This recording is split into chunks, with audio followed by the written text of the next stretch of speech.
cómo corregir a nuestros niños. Y es increíble cómo los padres somos, yo creo, la generación de los agachados. Nosotros agachamos la cabeza ante nuestros padres y ahora resulta que agachamos la cabeza ante nuestros hijos. Es increíble que existamos padres que digan, no sé cómo corregirlo. Perdimos el norte, las nuevas filosofías de las que habla San Pablo nos inundaron y nos hicieron dudar de cómo debíamos ser como padres. Entonces, hay varias premisas y como dice el pastor Miguel Augusto Rivas, varias gemas con respecto a cómo debemos educar a nuestros hijos.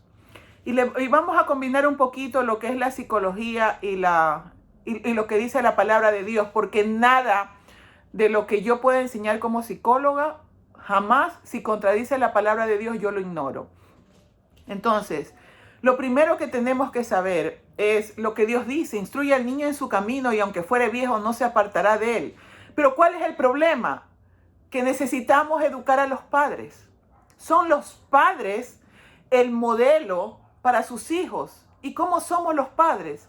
Nuestros hijos aprenden a ser hijos dependiendo de qué clase de hijos nosotros somos con nuestro Padre Celestial.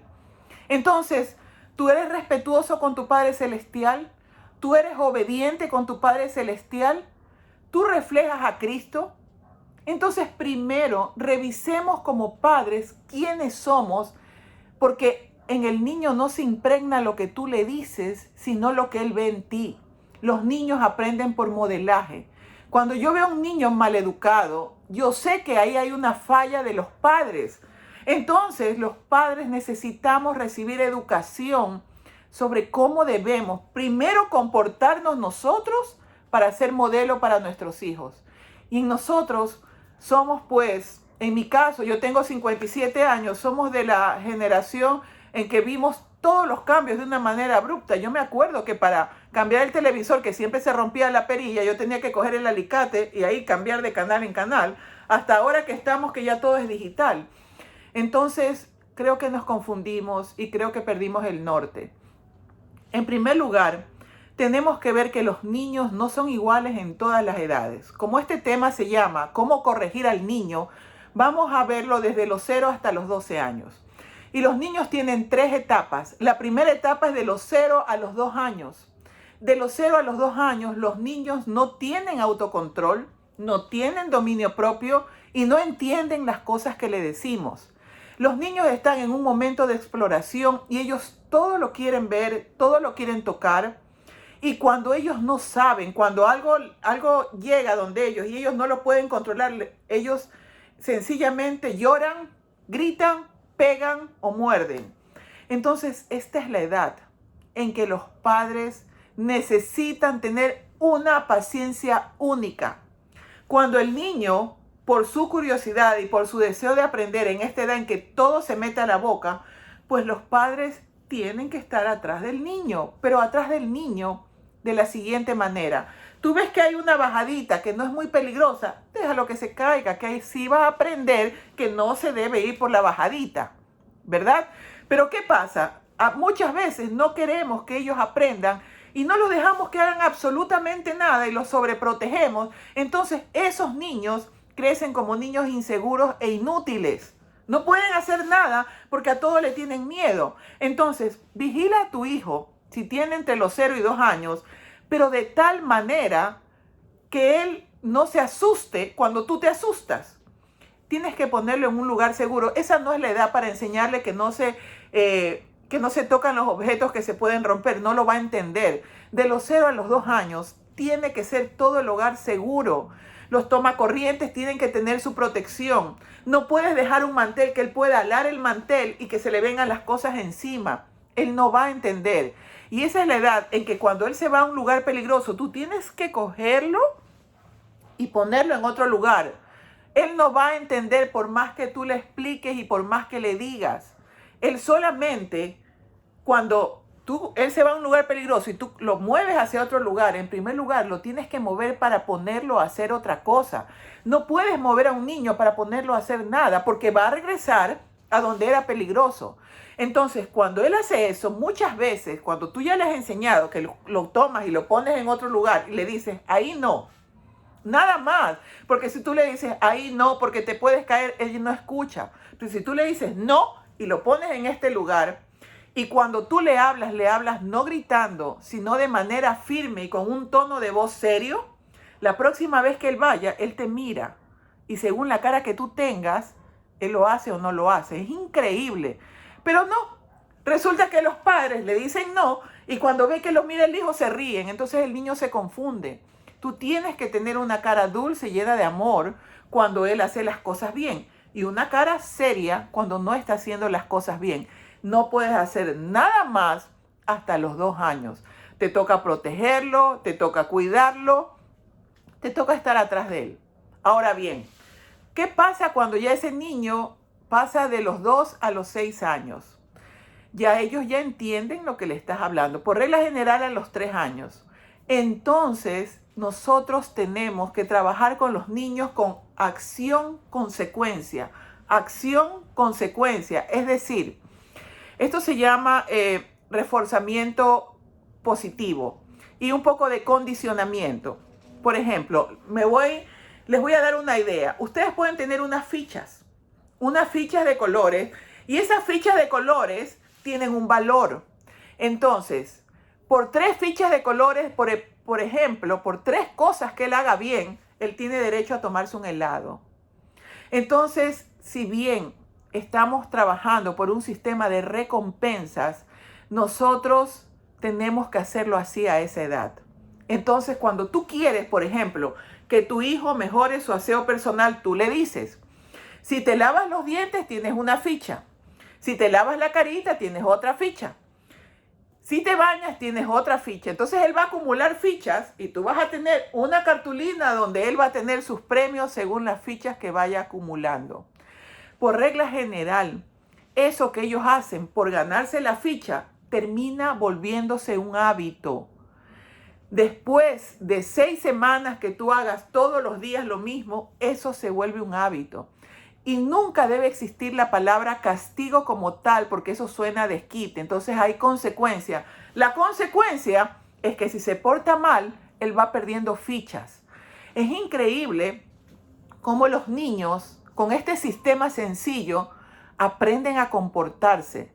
Pero no es que la mamá va a repetir lo mismo. ¿Te das cuenta? Yo te dije, ahora me toca quitarte una ficha. No, no hay nada más pesado que esos padres repetitivos con lo mismo y lo mismo. No, sencillamente vas y tomas la ficha. La perdiste porque te portaste mal. Entonces él va a berrinchar, se va a tirar al suelo porque esa es la edad del berrinche, se va a poner bravísimo y tú no vas a reaccionar. Tú te vas a quedar totalmente tranquila. Siempre que un niño tiene un berrinche es como una curva. Llega al tope y empieza a bajar. Mientras le dé el berrinche, no hagas nada. Cuando termina el berrinche, tú le dices, cuando mi hijito grita y se tira al piso, yo no escucho. Pero tranquila, en paz. No podemos perder el control porque nosotros somos los que tenemos el sartén por el mango. Pero cuando el padre o la madre pierde el control, perdió esa guerra. La perdió sencillamente. Entonces, se necesita de mucho dominio propio y se necesita de mucha frialdad para hacerlo. Pero si tú reaccionas, pero si tú le gritas, lo estás maltratando, le estás maltratando y toda acción tiene una consecuencia. Eso para quien quiera mantener el sistema de fichas que a mí me parece espectacular, pero hay otra forma. Por ejemplo, ustedes saben que a las 11 de la mañana se pasa revista para ver que el cuarto esté ordenado. Si el cuarto está ordenado todos los días, entonces el día viernes puede irse a pasar donde la abuelita. Entonces llega el día martes, no arregló el cuarto, tú no le dices nada. Y cuando llega el día viernes para ir a donde la abuelita, tú le dices, no vas donde la abuelita porque el día martes no arreglaste la cama. Esa es la consecuencia. Entonces, tú tienes que hacer como el cuadro de acción-consecuencia. Y es increíble, cuando tú lo hagas, hazlo con el niño. Porque él mismo te va a decir cuáles son las consecuencias. Ellos se ponen consecuencias súper drásticas. Tú negocia y pónselas más suaves. Ahora bien, los niños a esta edad solo entienden por conductismo. Entonces tú les explicas, tú no discutes con ellos, porque los niños son sumamente argumentadores hasta los 6 años. Ahora estos niños entre 3 y 6 años son como los niños de 11 años de antes, porque ahora tienen mucha información y argumentan mucho. No pelees con tus hijos. Tú no tienes que discutir con tus hijos. Tus hijos no son tus amigos, no son tus iguales. Tú a tu hijo sencillamente le dices, a ver, si tú quieres conversar conmigo, tú tienes que dirigirte a mí en un tono respetuoso, porque si no, yo no puedo conversar contigo. Cuando tú te dirijas a mí en un tono respetuoso, podemos conversar. Recuerden, en la palabra de Dios, ¿cuántos años tenía el niño Samuel? ¿Cuántos años tenía Moisés? Hasta los 7 años se forma el 75% de la personalidad. Si tú en esa edad, entre los 3 y 6 años, que son niños graciosos, tú le celebras una majadería o un mal comportamiento, entonces vas a tener problemas graves, porque ese arbolito crece torcido y al quererlo enderezar lo vas a romper. Entonces es necesario que exista coherencia y sobre todo que los padres tengan un solo discurso. Si el papá llegó a casa de mal genio y malhumorado y maltrató al niño, la mamá cállese.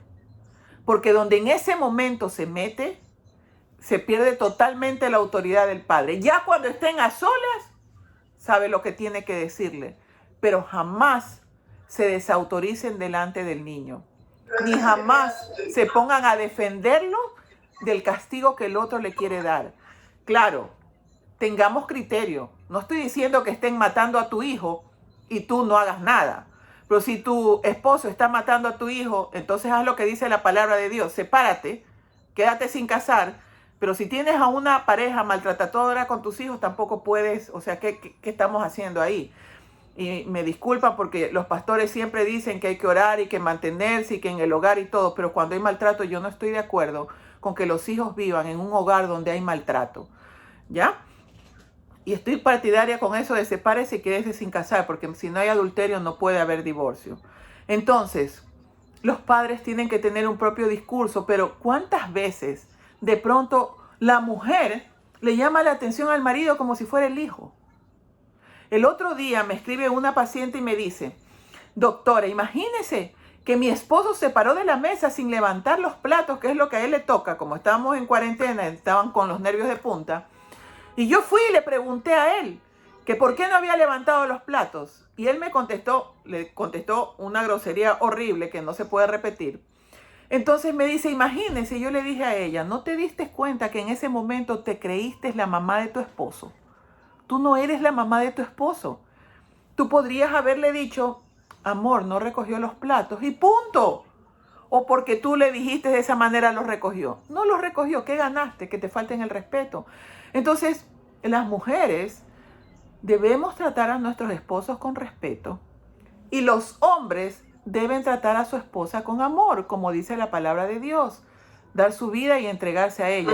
Pero ese irrespeto que hay entre los padres, los niños los ven y los niños tienen tendencia a irrespetar al padre que se deja maltratar. Entonces, estamos entre los 3 y los 6 años. Pasados los 6 años, entre los 6 y los 12 años, ya este sistema de recompensas debe de cambiar y pasamos a un sistema diferente. Ya los niños tienen capacidad de razonar y tenemos que enseñarles a que las cosas se obedecen no porque nos castiguen, sino porque estamos convencidos de que no debe ser así. Un niño de 10 años que el otro niño le dice, vámonos cogiendo la pelota de ese amigo, y el niño le dice, no porque mi mamá me pega, no está formado realmente con el criterio propio, sino que todavía está actuando por este conductismo. Y ese conductismo ya a esta edad lo debemos ir descartando. Entonces, ¿qué se le dice a un niño que de pronto se robó algo de un compañerito? Ojo, todos los niños en algún momento de su vida roban. Y cuando eso sucede, tú le dices, a ver, usted es un niño honesto y decente, tiene que devolverlo. ¿Qué es lo que estoy tratando de decir? Que no hay nada que haga más daño a un niño entre los 6 y los 12 años que es que lo descalifiques. Eres un malcriado, eres un vago, eres un desobediente. Eso que tú repites se va quedando en el cerebro del niño y se lo cree. Pero si tú le dices al niño, a ver, usted es respetuoso, así que hábleme con respeto. A ver, usted es un niño capaz de poder dominar sus impulsos, así que por favor no haga berrinche. Es decir, le señalamos lo positivo, algo parecido a lo que tuvimos en la escuela sabática. Los miramos con los ojos de Jesús. Jesús, ¿cómo nos ve? Nos ve con nuestra mejor capacidad. Entonces nosotros podemos condicionar a nuestros hijos a que ellos saquen lo mejor de ellos si no los castigamos de manera cruel, descalificándolos. Eso no es correcto. Eso no dice la palabra de Dios. La palabra de Dios dice, levántate temprano a corregir a tu hijo con vara que no morirá. Pero también dice, no provoques la ira de nuestros hijos. ¿Qué significa eso? Que si bien a veces es necesario un tas-tas, cuando tú lo das con rabia, estás provocando la ira de tu hijo. Tú no puedes castigar a tu hijo con enojo, porque en ese momento tú estás sencillamente vertiendo tu frustración sobre él. Los niños, cuando van a la iglesia, por favor, son 3, 4 horas en la iglesia es demasiado para un niño. Llévale un cuadernito para que pinte, llévale un rompecabezas, pero no le exijas que se quede quietito mirado para el frente. Yo me acuerdo porque me llevaban a la iglesia que cuando era el momento de orar yo estaba tan aburrida que le movía el taco a las señoras de adelante. Yo fui terrible, ¿ya? Y para mí no había nada más triste que el viernes de noche cuando ya venía la puesta del sol, porque ya no se iba a ver televisión, porque había que estar cantando horas de horas unos himnos que me parecían tristísimos, que me daban ganas de llorar, y porque el día siguiente iba a tener que estar 4 horas sentada ahí en la iglesia donde escuchaba cosas que ni entendía. O sea, quiero que comprendan que si hay algo que debe ser hermoso, debe ser nuestra recepción del sábado. Yo no me quiero poner de ejemplo, pero yo ya había hecho temprano los patacones, la salprieta y la salsa de tomate que le gustaba a mis hijas. Después que recibíamos el sábado, era la gran comida de los patacones, la salprieta, el queso manaba, porque mi familia es de Chone y a ellas les encanta. Entonces ellas como que relacionaban recibir el sábado con la comida rica. El sábado debe estar la mejor vajilla en la mesa, no que la vajilla es para las visitas. ¿Qué visitas? Nosotros somos los que tenemos que disfrutar de eso. O sacan la mejor toalla para la visita. Si es para nosotros. Mañana nos morimos. ¿Sabe qué? Mi esposo, todo lo que se compraba, él lo compraba y al día siguiente se lo ponía. No hay nada que no haya usado. Yo en cambio tengo ahí unos vestidos guardados y que las zapatillas por si me llego a ir a la clínica y que la sábana, eso no. Aprendamos a disfrutar. Enseñémosle a nuestros hijos cuando son pequeñitos, ellos se maravillan con un pajarito. Decirle, ese pajarito lindo que vuela, lo hizo Papito Dios. Pero nosotros les damos a los niños una imagen de un Dios castigador, del Dios de todos no. ¿Tú eres adventista? Sí, yo soy adventista. ¿Y cómo son los adventistas? No hacemos nada el sábado, no nos maquillamos, no bailamos, no comemos cerdo, que la gente sale espantada, que lo menos que quiere es ser adventista. ¿Qué es ser adventista? Mira, pase lo que pase, esto que es coronavirus, pero yo sé que caerán 1000 y 10.000 a mi diestra, pero a mí no llegarán. Sí, pero se murió tu esposo, que no orabas por tu esposo. Claro que oré por mi esposo y claro que oré por su vida y Dios tan bueno se lo llevó, porque esta no es la vida de nosotros, es la vida eterna y Dios lo guardó para la vida eterna. Entonces, esto que estamos viviendo es transitorio. El trabajar por nuestra vida eterna es lo que cuenta. Y sí sabes lo que te va a decir Dios, ¿no? ¿Dónde está el rebaño que te di? ¿Dónde están esos hijos que te di? Mantente firme. Entre ser moderna y antigua, sea antigua. Pero trata con respeto a tus hijos. Dile lo mejor que les puedes decir. Yo sé que tú eres una buena estudiante. Yo sé que tú eres un buen chico. Tú vas a salir adelante. Pero si tuviste un niño a quien le diste todo de pequeño, ese va a ser un tirano vago. Porque cuando tú no le enseñas a tu hijo a tender su cama, a arreglar sus zapatos, y cuando desde pequeñito le das dinero, créemelo que lo arruinaste. Sin embargo, y peor si te pones a pelear con el niño, peor que te pones a discutir. Tú no tienes que discutir con tu hijo, tú eres el papá, la mamá. El momento en el que eres amigo de tu hijo, ¿qué es eso?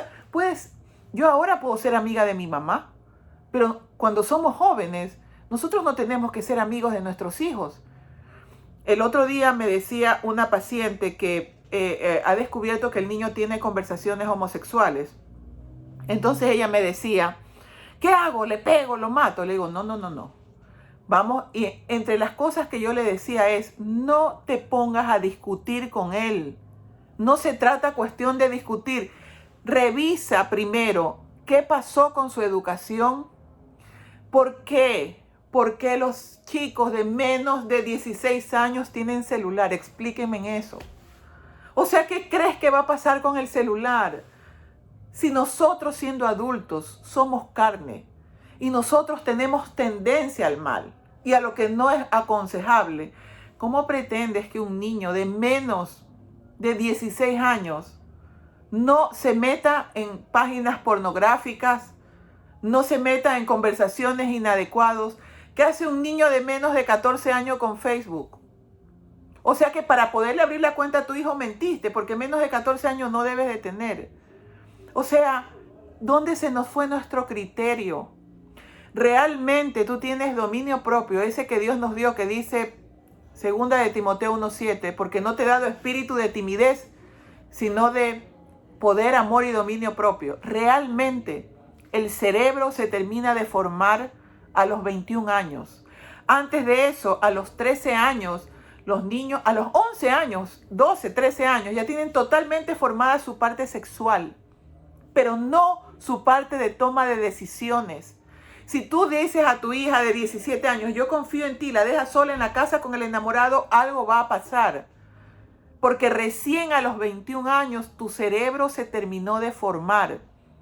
Por eso es que acá en los Estados Unidos tú no puedes comprar bebidas alcohólicas o cigarrillos antes de los 21 años. Yo no sé por qué en nuestros países ya pueden comprar a los 18 años cuando todavía no hay criterio. Entonces, tú eres sí o sí, papá y mamá, firme, no violento, pero sí firme. Una persona me dijo el otro día, muy exigente con sus 2 primeros hijos, y al tercero que ya podía llevar la novia a la casa y encerrarse en el cuarto. Yo le digo, ¿qué te pasó? No, que sí, que si no en la calle, pues que vaya a la calle y lo haga en la calle, pero ser cómplices de inmoralidad en nuestros hijos, eso es grave. 1000 veces. Nosotros no estamos aquí para caerle mal a nuestros niños. Nosotros estamos aquí para darles un referente. Cuando pasa el tiempo, ¿qué dicen los chicos? Mira, mi mamá era fregada y yo soy quien soy gracias a mi mamá. Yo soy quien soy gracias a mi papá. Así que dejemos de pensar que tenemos que caerles bien. Les vamos a caer mal, pero vamos a hacer nuestro trabajo como debe de ser. Jamás digas, es que yo no puedo con este niño, porque los niños escuchan y eso los hace inseguros, los hace sentir desprotegidos y sobre todo, si Dios te mandó un hijo o una hija con las características que sea, es porque tú eres capaz de poderlo educar y llevarlo a los caminos de Cristo. Pero revísate tú primero y mira si estás haciendo las cosas bien. Gracias.